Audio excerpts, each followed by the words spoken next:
యెహోవా నా దేవా, నీవు మా ఎడల జరిగించిన ఆశ్చర్య క్రియలను, మా ఎడల నీకున్న తలంపులను బహు విస్తారములు.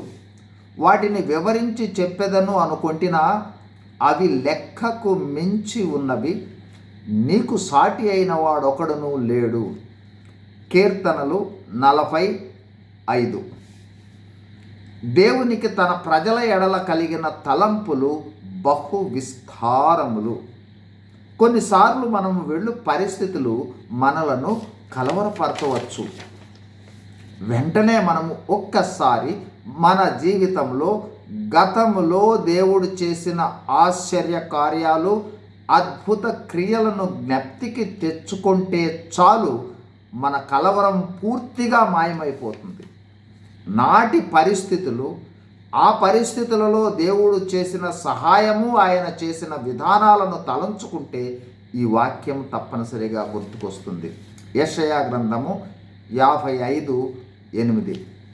నా తలంపులు మీ తలంపుల వంటివి కావు, మీ త్రోవలు నా త్రోవల వంటివి కావు. ఇదే యెహోవా వాక్కు. ఆకాశములు భూమి పైకి ఎంత ఎత్తుగా ఉన్నవో, మీ మార్గముల కంటే నా మార్గములు, మీ తలంపుల కంటే నా తలంపులు అంత ఎత్తుగా ఉన్నవనే గ్రహింపులోనికి వస్తాం. మన కొరకు మనము ఆశించు వాటికన్నా, ఊహించు వాటికన్నా అత్యధికంగా దేవుడు ఇస్తాడనే గ్రహింపులోనికి వచ్చి ఈ విధంగా స్తుతిస్తాం.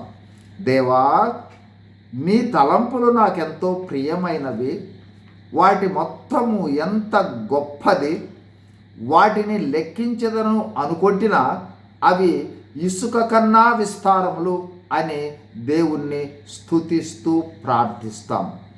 మనము ఊహించిన వాటికన్నా గొప్ప కార్యాలు చేయాలనే ప్రస్తుతం ఈ పరిస్థితిని దేవుడు అనుమతించాడని గుర్తించి ప్రస్తుత పరిస్థితిని బట్టే దేవునిని స్తుతిస్తాం.